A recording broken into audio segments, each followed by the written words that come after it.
जिसमें हम 10 से 15 चैप्टर को मात्र 15 मिनट के अंदर खत्म करेंगे। आजकल के नए युग में एग्जाम में नए क्वेश्चंस ट्रेंड हो रहे हैं, तो इस मात्र वीडियो से 10 से 15 क्वेश्चन आप आसानी से एग्जाम में सॉल्व कर पाओगे, क्योंकि हमें वर्णमाला का डीपली ज्ञान होना अति आवश्यक है। तो चलिए इस वीडियो में स्टार्ट करने से पहले यदि आप पहली बार कोई बहन कोई भाई आया है तो सब्सक्राइब करें राष्ट्र हित में, क्योंकि आप हमारा परिवार हैं।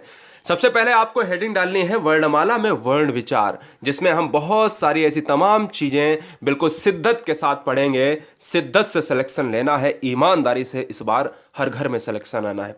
अब देखिए यहां पर हिंदी वर्णमाला में आपने सभी बच्चों ने जाना है कि भाई 52 वर्ड होते हैं, 11 स्वर होते हैं और 33 व्यंजन होते हैं, लेकिन पूरा नोट्स कंप्लीट करना है, एक एक बारीकी से समझना है। लिखिएगा, हिंदी वर्णमाला से पहला जो क्वेश्चन बनता है वो क्या बनता है कि वर्णों के व्यवस्थित समूह को, जो आपको ये देखिए व्यवस्थित समूह जो मैंने अलग कलर से लिखा है, व्यवस्थित समूह को ही वर्णमाला कहते हैं। क्वेश्चन में कई बार पूछा गया है कि वर्णमाला किसे कहते हैं, वर्णों के क्रम को कहते हैं, वर्णों के व्यवस्थित क्रम को कहते हैं। तो इसलिए हमेशा याद रखें कि व्यवस्थित वाला ऑप्शन लेना है, कि जिस तरीके से आप एक माला को मोतियों में व्यवस्थित तरीके से पेरते हो तब वो जाके एक माला बनती है दोस्त। इसी तरीके से वर्णमाला क्या है कि वर्णों का एक व्यवस्थित क्रम है, कि का के बाद खा आएगा, खा के बाद गा आएगा, यही व्यवस्थित क्रम वर्णमाला हिंदी अल्फाबेट कहलाता है।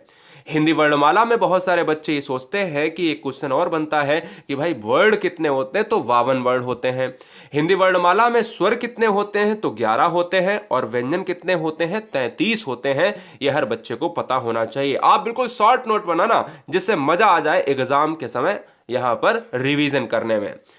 देखिए दोस्तों, वर्ण क्या है, अब क्वेश्चन थोड़ा सा यहां से टफ बनते हैं, क्वेश्चन यहां से टफ बनते हैं, जिससे बच्चे परेशान हो जाते हैं।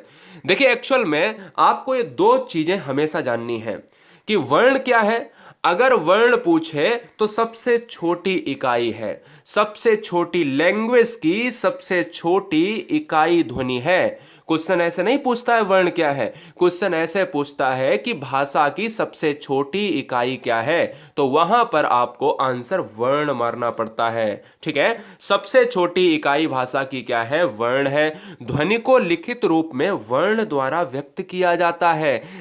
जब हम कोई भी शब्द लिखते हैं, कोई वाक्य लिखते हैं, किसी वाक्य लिखित भाषा में करने के लिए हम वर्ण का ही तो इस्तेमाल करेंगे, है ना। जैसा आपका कोई नाम है तो वो वर्णों से ही तो मिलके बना है। अब बात आती है यहां से इंपॉर्टेंट फैक्ट पर। इंपॉर्टेंट फैक्ट ये कहता है कि उच्चारण की दृष्टि से भाषा की जो लघुत्तम इकाई है वो ध्वनि है। ध्यान दीजिएगा, अब क्वेश्चन में थोड़ा सा स्वरूप बदल सकता है। अभी कह रहा था सबसे छोटी इकाई कौन सी है, तो वर्ण हो जाएगी भाषा की। जब कहे कि उच्चारण की दृष्टि से, जब क्वेश्चन में ही लगा दे उच्चारण, तब वहां पर लघुत्तम इकाई ध्वनि हो जाएगी। लेखन की दृष्टि अगर लगा दे तब वहां पर वर्ण हो जाएगा। तो जो आप वर्ण देख रहे थे ना, ये लेखन वाला है, जो आप ध्वनि देख रहे हो ना, ये उच्चारण वाला है। तो दोनों में फर्क है। ये बारीकी फर्क कोई बच्चा जल्दी जल्दी नहीं जान पाता, आजकल किताबों में नहीं दिया होता है। हिंदी व्याकरण में हिंदी वर्णमाला के दो भाग हैं, एक है स्वर है, एक है व्यंजन है। अब इसको बारीकी से समझते हैं, ये तो मैं लिखवा चुका हूं, अभी ऊपर है ना स्लाइड में। अब इनको बारीकी से समझते हैं जहां से क्वेश्चन बनते हैं। देखिए स्वर और व्यंजन अगर पढ़ लिया तो पूरी वर्णमाला का आधा भाग खत्म हो गया। बोले सर कैसे, हम अनुस्वार भी बहुत सारे बच्चों का जिक्र होता है कि सर अनुस्वार में अनुनासिक विसर्ग, ये सर क्या है, ये भी पढ़ने वाले हैं। तो चलिए स्टार्ट करते हैं। सबसे पहले वर्ण देख लेते हैं। इसमें देखिएगा स्वर है, वर्ण को दो भागों में बांटा गया है, एक स्वर को और एक व्यंजन को। स्वर को बांटा गया है, स्वर के 3 रूप हैं जो आपको बहुत आसानी से सिखा दूंगा। एक मिनिमम सेकंड के अंदर आप एग्जाम हॉल में क्वेश्चन को सॉल्व कर पाओगे। बोले सर कैसे, मैं जान लेता हूं सबसे पहले कि भाई वर्ण कितने प्रकार के होते हैं। तो क्वेश्चन फटाफट ये बन सकता है कि वर्ण 2 प्रकार के होते हैं। तो तुरंत 2 वाला ऑप्शन पिछली बार एग्जाम में आया हुआ है, बच्चों का दिमाग ही नहीं जाता है कि वर्ण स्वर और व्यंजन हो सकते हैं क्या। वर्ण दोस्तों 2 होते हैं, एक होगा स्वर और एक होगा व्यंजन। तो यहां पर एक छोटा सा क्वेश्चन तैयार हो गया। स्वर कितने होते हैं, 3 होते हैं, प्रमुख 3 होते हैं। व्यंजन भी क्या है, 3 प्रमुख होते हैं। सबसे पहले जानेंगे स्वर क्या है। स्वर देखिए, स्वर वो होता है कि जिस वर्ण के उच्चारण में किसी अन्य वर्ण की सहायता ना लेनी पड़े उसे स्वर वर्ण कहते हैं। मतलब कोई भी वर्ण सहायता ना करे स्वर वर्णों को बोलने के लिए, तो कुल मिलाकर मैं ये कह सकता हूं कि स्वर जो होते हैं वो क्या होते हैं, स्वतंत्र होते हैं। तो जिस वर्ण के उच्चारण में किसी अन्य वर्ण की सहायता ना लेनी पड़े उसे क्या कहेंगे दोस्तों, स्वर कहेंगे। ये क्वेश्चन बहुत बार बना है, आपसे निवेदन है हर बहन हर भाई हर गृहिणी से इस क्वेश्चन को नोट जरूर करें। अब बात आती होगी, देखो एक बच्चा ये भी कह रहा सोच रहा होगा कि 11 भी स्वर होते हैं, 13 भी मैंने सुने हैं। तो आपको मैं बताऊंगा, टेंशन ना लो। मैंने आपको अभी ऊपर यही लिखाया है कि स्वर होते हैं 11, 1 2 3 4 5 6 7 8 9 10 11। ठीक है, अगर क्वेश्चन में 11 ऑप्शन में ना देके कह दे कि कुल स्वर, तब कुल स्वर में आपको क्वेश्चन में ये लिखाया आएगा कि अयोगवाह सहित, अयोगवाह हिंदी में 2 होते हैं, एक होता है अंग और आह, तब स्वर हो जाएंगे 13। कोष्टक में वो साफ साफ लिख देगा, नहीं तो क्वेश्चन विवादों में नहीं चला जाएगा।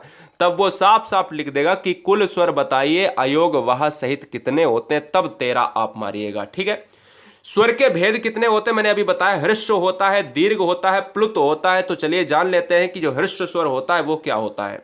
देखिए, जिन स्वरों के उच्चारण में बहुत कम समय लगता है वो कौन से स्वर कहलाते हैं, वो हृस्व स्वर कहलाते हैं। क्वेश्चन यहां से बन गया, क्वेश्चन बन गया दोस्तों। क्वेश्चन पिछली बार ये भी पूछा जा चुका है 2-3 साल पहले, कह रहा था कि जिन स्वरों के उच्चारण में बहुत कम समय लगता है उन्हें क्या कहते हैं। तो एक ऑप्शन ये दे देगा, एक ऑप्शन ये दे देगा, एक ऑप्शन ये दे देगा, है ना। तो आपको क्या लगाना है, बहुत कम समय। तो हृस्व स्वर कितने होते हैं, 4 होते हैं। बोले छोटा आ आप बोलोगे ना तो बहुत धीमी आवाज, आ ई उ री, देखो बिल्कुल धीमी आवाज।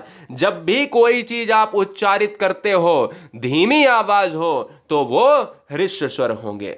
दीर्घ स्वर क्या होता है, दीर्घ स्वर दोस्तों हृस्व स्वर से लगभग 2 गुना समय। अब कैसे, बोले यहां मैंने अ बोला था, यहां मैं कह रहा हूं आ, यहां मैंने ई बोला था, यहां 2 गुना समय मैंने कहा ई, मैंने कहा उ बोला था, मैंने कहा उ। तो यहां पर क्या है कि यह जो स्वर है यह आवाज पर नियंत्रित होते हैं। हृस्व स्वर में बहुत कम समय, दीर्घ स्वर में लगभग हृस्व से 2 गुना।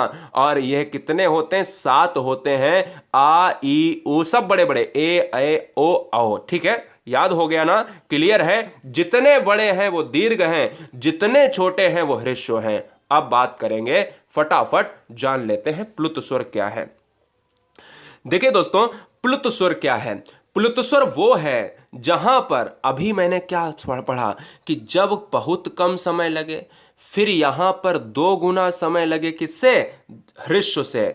अब प्लुत स्वर इसका भी बाप है। प्लुत स्वर कह रहा है कि हृस्व से 3 गुना अधिक समय लगे, उन्हें प्लुत स्वर कहते हैं। या मैं ये कह सकता हूं कि हृस्व स्वर बहुत कम है, दीर्घ स्वर हृस्व से ज्यादा है और प्लुत स्वर दीर्घ से ज्यादा है। मतलब सबका बाप जो कौन है वो प्लुत स्वर है। ठीक है ना। अगर क्वेश्चन में कल को ये आए कि ऐसा कौन सा स्वर है जिसका उच्चारण करने पर समय ज्यादा लगता है, समय दोस्तों ज्यादा लगता है, तो मैं कहूंगा वो प्लुत स्वर है। क्या है, प्लुत स्वर है। जैसे मैंने कहा ओम, तो हम जब ओम कहते हैं तो हम जब तक मेरा सांस है तब तक मैं ओम कहता हूं। जब मैं किसी को बुलाता हूं, बोले काका, तो जब बहुत तेज आवाज लगाते हैं और काका है खेत के पास तो बहुत तेज आवाज लगाते हैं, तो जब तक काका तक आवाज नहीं पहुंच जाती तब तक हमारा मुंह बंद नहीं होता। इसीलिए यहां पर भैया जितनी तेजी से हम आवाज लगाएंगे, तो यहां हम क्या सोच रहे हैं कि प्लुत स्वर हमने पढ़ लिया। ठीक है, चलिए अब मैं यहां पर फालतू की बात ना पढ़, यहां पर जो है चीजों को पढ़ाकर फैक्ट बताएंगे कि व्यंजन क्या होता है। और व्यंजन के बाद हम जानेंगे दोस्तों कि इसके उच्चारण स्थान से जो क्वेश्चन बनते हैं, और फिर जानेंगे कि अनुस्वार और अनुनासिक जो एग्जाम में हर बार पूछा जाता है। देखो व्यंजन क्या है, व्यंजन को मैंने अभी बताया कि 33 व्यंजन होते हैं, ये आपको याद रखना है। ठीक है, 11 स्वर होते हैं, 11 का 3 गुना 33 होते हैं, ये आपको याद रखना है। अब बात आती है कि जिन वर्णों का उच्चारण स्वरों की सहायता से, मैंने अभी कहा था कि स्वर क्या होते हैं, जो स्वर बिना किसी सहायता से बोले जाएं। व्यंजन क्या होंगे, वो स्वरों की सहायता से। जब क्वेश्चन में पूछा जाए कि कोई सहायता ना ले, आंसर क्या होगा, स्वर होगा। जब क्वेश्चन में पूछा जाए कि स्वरों की सहायता से बोले जाने वाले, तो आंसर क्या होगा, व्यंजन होगा। ठीक है ना। हवा कंठ से निकलकर मुंह में रुककर बाहर आए तो उन्हें व्यंजन कहते हैं। दोस्तों हिंदी में मूल व्यंजन कितने होते हैं, 33 होते हैं गाइस, ये बात आपको याद रखनी पड़ेगी। कितने होते हैं दोस्तों, 33 होते हैं। इस चीज को हमने बताया भी है। अब व्यंजन भी इसी प्रकार से 3 होते हैं। यहां से क्वेश्चन बहुत बनते हैं, बहुत ज्यादा, मतलब कह ही नहीं सकते। व्यंजन है 3 प्रकार के। एक है स्पर्श व्यंजन, कभी कभी ये पूछ लेता है स्पर्श व्यंजन कितने होते हैं, तो नोट कर लो 25 होते हैं। अंतस्थ व्यंजन अभी मैं बताऊंगा कितने होते हैं, 4 होते हैं। ऊष्म व्यंजन कितने होते हैं, 4 होते हैं। ठीक है, स्पर्श व्यंजन, अंतस्थ व्यंजन, ऊष्म व्यंजन, और दोस्तों यहां पर सबसे पहली हेडिंग डाल लो स्पर्श व्यंजन। अगर शिद्दत से सिलेक्शन लेना है हर बहन हर भाई का, तो एक एक प्लेलिस्ट में एक एक पूरे सब्जेक्ट को पढ़ा रहा हूं, और पूरी ईमानदारी के साथ, क्योंकि मैंने अपने ईमानदारी के साथ, मैंने अपने जो परवरिश के साथ कभी धोखा नहीं किया, इसलिए हम आपके साथ राष्ट्र हित में जुड़े हैं, धोखा नहीं करेंगे। सिलेक्शन लेना है तो जी जान से मेहनत करनी है, भले आप पहली बार हो या पुराने बच्चे हों। इस बार गोल्डन चांस मिल रहा है, एक एक चीज को बारीकी से समझें। हम ये दिखा देंगे कि कितना दम है फ्री क्लासेस में। स्पर्श व्यंजन में क्या है कि जिन व्यंजनों का उच्चारण करते समय हवा कंठ, तालु, मूर्धा, दांत या ओंठों के स्पर्श से मुख से बाहर आती है। देखिए जब भी हम कोई चीज बोलते हैं, जिस समय हम बोल रहे हैं ना, आप सुन रहे हो मेरी बात, तो जब हम कोई चीज बोल रहे हैं तो हमारी जीभ ऊपर कहीं जा रही है, कोई कहीं गला चल रहा है, कहीं मेरे ओंठ चल रहे हैं। मेरी बात समझ रहे ना, मैं जो भी चीजें बोल रहा हूं तो हमारे हर पार्ट का, जो मुख का हर पार्ट है वो चल रहा है, और इसके तहत हवा भी बाहर आ रही है। क्या आ रही है, हवा भी। ओंठों से जो हवा है ना, ये कंठ, तालु, मूर्धा, दांत है ना, ओंठ सबसे बाहर आ रही, उन्हें ही तो कहते हैं दोस्त स्पर्श व्यंजन। बिल्कुल प्रैक्टिकली सोचो ना चीजों को, किताबों में तो सब लिखा होता है। जिस समय मैं बोल रहा हूं उस समय में मेरा क्या है, मुंह बड़बड़ बड़बड़ चल रहा है, और हर तरीके के वर्ड एकदम से फास्ट से निकल रहे हैं। यही स्पर्श व्यंजन है। संख्या क्या है, 25 होती है। का से मां तक, का से मां तक का मतलब है कि का से स्टार्ट होता है और यहां मां तक जाता है। अब बोले सर कैसे, मैं बता देता हूं। स्पर्श व्यंजनों को 5 भागों में बांटा जाता है, इसको तुरंत नोट करो। यहां से बच्चे परेशान होते हैं कि सर ये मुझे नहीं समझ में आता, ये का वर्ग क्या है, चा वर्ग क्या है, टा वर्ग। आपको लिखना है, इसको लिख डालो फटाफट, कुछ नहीं लिखना है। देखो क्वेश्चन में अगर पूछे कि का वर्ग में कितने आते हैं, तो का वर्ग में 5, चा वर्ग में कितने आते हैं 5, टा वर्ग में कितने आते हैं 5, ता वर्ग में कितने आते हैं 5, और पा वर्ग में कितने आते हैं 5। 5 एकन 5, 5 दूनी 10, 5 तियो 15, 5 चौको 20, 5 25। तो ये टोटल है स्पर्श व्यंजन कितने हो गए, 25। यही तो आपको लिखाए हैं, देख लो भाई। 1 2 3 4 5, 1 2 3 4 5, 1 2 3 4 5, 1 2 3 4 5, और 1 2 3 4 5। ठीक है, ये 5 5 हो गए। अब बात आती है कि अगर आपसे क्वेश्चन में पूछ दे कि ये बताओ कि वाह कहां का है, तो वाह आपको अगर याद नहीं होगा कि भाई ये ओष्ठ का है, तो कैसे मारोगे। यही क्वेश्चन आजकल पूछता है। तो आपको क्या करना है कि इसको पूरा याद करने के लिए कचट तप याद कर लेना है। कचट तप, कचट तप, कचट तप, कचट तप। इतना जल्दी जल्दी से आपको ट्रिकी वे में याद कर लेना है। कचट तप, कचट तप। तो कचट तप, ठीक है ना। का के बाद चा आएगा, टा के बाद ता आएगा, ता के बाद पा आएगा, इस तरीके से। अब बात आती है कि का वर्ग में क्या आता है, कि का, खा, गा, घा, इंग्या। अब क्वेश्चन में ऐसे ही आपको कह देगा कि ये बताओ कि गा और घा कहां के हैं, तो आपको आंसर मारना पड़ेगा कंठ के हैं। देखो ये कंठ से निकल रहे हैं, यहां से कंठ से। बोले सर कैसे, इसकी एक शानदार ट्रिक है, आपको कुछ करने की जरूरत नहीं है। जैसे आप गमला बोलते हो, तो आपका गा है ना, गा, आप बोल के देखो एक बार, गा गा बोलोगे तो आपके कंठ पर जोड़ पड़ेगा, यानी गले से आपका गा निकलेगा। तो जो कंठ से निकले वो कंठ हैं, तो का वर्ग सभी कंठ वाली हैं। तालु, आप तालु देखिए, तालु, ये तालु कंठ के ऊपर वाला पार्ट, तो तो तालु का मतलब है कि जब जीभ आपकी ऊपर से लगती है, जैसे चाचा बोलते हो ना, चाचा, तो बिना जीभ जो है आप उठक पटक करके चाचा नहीं बोल सकते हो। मेरी बात समझ में आई? तो चा वर्ग वाले सभी तालु होते हैं। टा वर्ग वाले थोड़ा सा और आगे आते हैं, तो ये क्या है, यहां थोड़ा सा और आगे आते हैं, तो ये हमारा मूर्धा। तो टा ठा डा ढा बिना जीभ के ये भी नहीं बोल सकते, तो ये मूर्धा है। ता वर्ग वाले ये बिना दांत के नहीं बोल सकते हो, बिना दांत के नहीं बोल सकते हो। बोले दूध, तो दूध जो है ना तभी बोल सकते हो आप जब ये दा बोलते समय आपकी जो जीभ है वो दांत में ना लगे। ठीक है ना, मेरी बात क्लियर है ना? तो यहां पर आपको धन बोलना है तो बिना जीभ और बिना दांत के आप नहीं कर सकते हो। ऐसे ही पा वर्ग है तो बिना ओठ के आप पापा नहीं बोल सकते। तो क्वेश्चन में अगर आ जाए कि ये जो है पा है और फा है, ये किस वर्ग में आएंगे, तो ये ओष्ठ में आएंगे, क्योंकि आप बोल के देख लो, पापा बिना ओठ के बोल पाओगे नहीं। तो यही चीजें आपको समझनी है, बहुत सिंपल था। अब चार चीजें मैं और जान लेता हूं कि अंतस्थ व्यंजन क्या होते हैं। अंतस्थ व्यंजन दोस्तों वो होते हैं कि जिन व्यंजनों का उच्चारण स्वरों और व्यंजन के मध्य होता है उन्हें अंतस्थ व्यंजन कहते हैं। ये आजकल किताबों में आपको देखने को नहीं मिलेगा। अंतस्थ व्यंजन केवल इतना दे देगा कि ये चार होते हैं, यारा ला वाह होते हैं। आप समझिएगा कि जिन व्यंजनों का उच्चारण स्वरों और व्यंजन के मध्य का होता है, अगर क्वेश्चन में पूछ लिया जाए कि स्वरों और व्यंजन के मध्य के उच्चारण को कौन से व्यंजन कहते हैं, ऊष्म कहते हैं, अंतस्थ कहते हैं, स्पर्श कहते हैं, संयुक्त कहते हैं, क्या कहोगे भैया? तो वहां पर आप अंतस्थ मारिए। ऊष्म व्यंजन क्या है कि जिन, हाँ इनकी संख्या लिख ली भाई, चार, इनकी संख्या चार होती है, या रा ला वा। ठीक है, चार संख्या होती, बार बार पूछा जा चुका है। ऊष्म व्यंजन क्या होते हैं? जिन व्यंजनों का उच्चारण करते समय हवा मुंह में टकराकर ऊष्म यानी गर्मी पैदा करती है। ऊष्म का मतलब होता है गर्मी। जब भी ऐसे कोई चीज हम बोलते हैं, ऐसे व्यंजन को हम बोलें, जब हमारी हवा, मुख की हवा जीभ से टकराने के बाद उच्चारित करती हुई एक गर्मी पैदा करती है, एक ऊष्मा बिखेरती है, उन्हें ऊष्म व्यंजन कहते हैं। बोले सा दोस्तों, बोले सा, ये सभी सा और एक हा आपके क्या होते हैं, ऊष्म। कितनी संख्या होती है? चार होती है, ये भी आपको याद रखनी है। अब बात कर लेते हैं अयोगवाह, और अयोगवाह के बाद हम देखेंगे कि अयोगवाह से कितने कॉन्सेप्ट, कितने कठिन कॉन्सेप्ट बनेंगे, और फिर संयुक्त व्यंजन, और फिर हम इस वीडियो को खत्म करेंगे।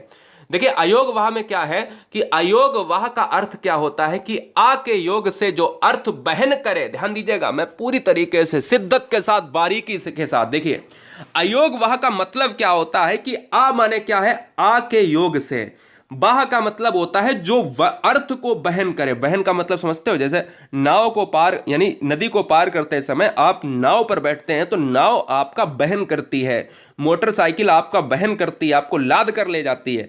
ऐसे ही कि जब भी हम कोई चीज बोलते हैं तो आके योग से जब बोलते हैं और उसके अर्थ को बहन करके वो आगे उच्चारित करें, वही अयोगवाह है। किसी स्वर के योग से जो सार्थक शब्द बनते हैं वे अयोगवाह होते हैं। तो दोस्तों दो परिभाषाएं आपको बता दी, एक ही चीज है, कोई चीज दिक्कत वाली बात नहीं है। अयोगवाह कितने होते हैं तो लिख लो फटाफट, अंग और आहा दो होते हैं। ये दो फटाफट होते हैं, यहां पर आपको लिख लेना है कि कितने होते हैं। तो दो होते हैं, एक अंग होता है और एक आहा होता है। जैसे आप देखो, या तो भैया ये वाली बिंदी होगी और या तो फिर भैया ये वाली आहा वाली बिंदी होगी। जैसे अंगार, ये अंगार देखिए, अंगार में क्या है, अंगार आपको दिख रहा होगा। जैसे प्रातः, अंगार में ये आपको दिख रहा होगा यहां पर अंगार में। ठीक है, प्रातः में आपको देखिए, प्रातः को जब लिखते हैं तो ये वाला प्रातः, तो इसमें क्या है, ये अयोगवाह है। अंधेरा, अंधेरा में देखिए तीन तरीके की बिंदी होती हैं, एक ये बिंदी है, एक ये बिंदी है, क्या, एक ये वाली बिंदी है, और एक जो है ये वाली बिंदी है। तो इसमें देखो एक ये बिंदी है, एक ये बिंदी है, और एक अंधेरे में ये वाली बिंदी है। तो ये तीनों आपको देखनी है, तो चलिए तीनों दिखा देते हैं। अयोगवाह के भेद जो होते हैं वो अनुस्वार होता है, एक विसर्ग होता है, एक अनुनासिक होता है। आज आपको बता रहा हूं, किताबों में नहीं मिलेगा, इसलिए आज इसको पढ़ लेना। देखिए अयोगवाह आप सभी को पता है कि अंग और आहा पर डिपेंड होते हैं, लेकिन यहां पर आपको क्या है कि अनुस्वार समझना है। अनुस्वार क्या होता है? अनुस्वार दोस्तों जो बिंदु होता है, चंद्र बिंदु नहीं, केवल बिंदु। केवल बिंदु का मतलब है कि जैसे मैंने कहा कि अंकुर, जैसे मैंने कहा कि अंकुर, तो ये क्या हो गया कि ये जो बिंदु है ना, ये वाला जो बिंदु, यही है हमारा अनुस्वार। हंस, कंस, हंस, अंश, कंस, ये क्या है? अनुस्वार हैं। अनुस्वार का उच्चारण नाक से किया जाता है। तो क्वेश्चन में पूछ सकता है कि अनुस्वार का उच्चारण कहां से होता है, तो इसको नाक जो है, नाक को अंडरलाइन कर लेना। जानते हैं विसर्ग क्या है दोस्तों? विसर्ग दोस्तों और अनुनासिक दो जान लो, मजा आ जाएगा। विसर्ग क्या है कि विसर्ग का चिन्ह आप सभी को पता होगा कि जब भी हम निशुल्क लिखते हैं तो ये विसर्ग है, निशुल्क है ना, ये क्या है, ये विसर्ग है। जैसे प्रातः, नमः, अंतःकरण, ये अंतःकरण पूरा है, अंतःकरण निशुल्क है ना, प्रातः, नमः है ना, ये सभी क्या है, ये हैं आपके विसर्ग हैं। और अनुनासिक क्या है? अनुनासिक में हमेशा चंद्र बिंदु आता है, चंद्र बिंदु, ये चंद्र बिंदु आता है, ये चंद्र बिंदु आपको याद रखना है, ये वाला चंद्र बिंदु है। जैसे आंख के ऊपर आप देख रहे होगे चंद्र बिंदु, गांव के ऊपर चंद्र बिंदु, सांप के ऊपर चंद्र बिंदु, इसी तरीके से हर ऐसा वर्ड जो चंद्र बिंदु लेकर आता है वो अनुनासिक, हर ऐसा वर्ड जो विसर्ग लेकर आता है वो अयोग व विसर्ग, और हर ऐसा वर्ड जो यहां पर बिंदु लेकर आता है, हंस, अंश, कंस, अनुस्वार कहलाता है। ये चीजें आपको अपने माइंड में सेट करनी पड़ेंगी दोस्तों। अब बात कर लेते हैं लास्ट स्लाइड पर। यह वीडियो की अंतिम स्लाइड है और आपसे उम्मीद है ईमानदारी से सिलेक्शन चाहिए तो ईमानदारी से चैनल पर आए हैं, हर शेरनी सब्सक्राइब जरूर कर लेना। ये मायने नहीं रखता आप कहां से हैं, मायने ये रखता है कि अगला एग्जाम आपका होना चाहिए।